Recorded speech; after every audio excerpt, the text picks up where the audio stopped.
I'm Teisha Bader with the JBS News Update for Friday, June the 3rd, 2016. The peace summit aimed at restarting peace talks between Israel and the Palestinians took place today in Paris. As we have been reporting to you, representatives from about 24 countries took part in the French initiative, which was designed to be a preparatory gathering for a larger international summit to take place later in the year. Israel and the Palestinians were not invited to this initial meeting. At the conclusion of the summit today, the participants reaffirmed that, quote, a negotiated two-state solution is the only way to achieve an enduring peace with two states, Israel and Palestine, living side by side in peace and security. They expressed concern, however, that, quote, actions on the ground, in particular continued acts of violence and ongoing settlement activity, are dangerously imperiling the prospects for a two-state solution. French President Francois Hollande addressed the opening of the conference, calling on both sides to make the courageous choice to advance peace. He said this initiative has only one goal, peace in Middle East. It was desirable and became necessary.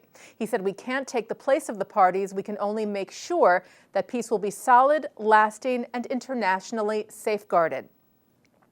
Israel, meanwhile, has continued to express its opposition to the Paris summit, as it involves outside parties and not direct talks between Israel and the Palestinians. Earlier this week, Israeli Prime Minister Benjamin Netanyahu restated his objection to the summit. He said the way to peace is via direct negotiations without preconditions between the sides. This is how peace was achieved in the past with Egypt and Jordan, and this is what needs to be with the Palestinians. Israel's foreign ministry today called the summit a missed opportunity.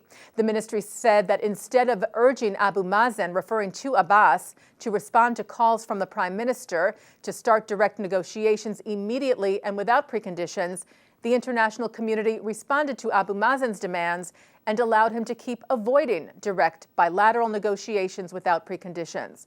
It will go down in history, they said, that the conference in Paris simply resulted in hardened Palestinian positions and distances peace. In other news, the American Jewish Committee kicks off their global forum this Sunday in Washington, D.C. It runs through Tuesday. Among the addresses on Monday, National Security Advisor Susan Rice will speak at the forum, as will European Union Foreign Policy Chief Federica Mogherini.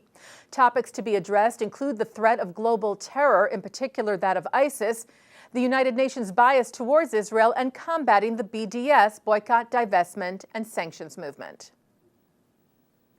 150 cyclists are taking part in the Ride for the Living in Poland, which begins today. This is the third Holocaust commemorative ride, and the number of participants has nearly doubled since last year. The cyclists ride the 55 miles from the Auschwitz-Birkenau death camp in southern Poland to the Jewish Community Center in Krakow.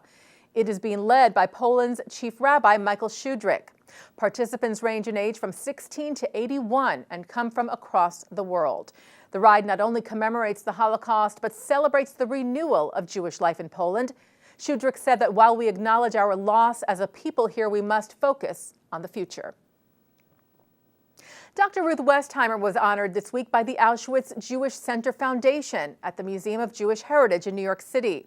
Westheimer's parents were killed in the Holocaust, and she was trained by the Haganah as a sniper.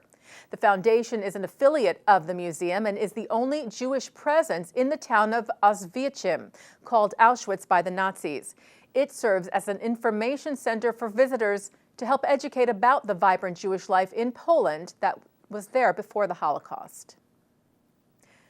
Jerusalem Day, or Yom Yerushalayim, begins at sundown tomorrow night, Saturday night, and runs through Sunday, commemorating the reunification of Jerusalem and the establishment of Israeli control over the Old City in June of 1967 following the Six-Day War. Special events will take place across Israel to mark the national holiday.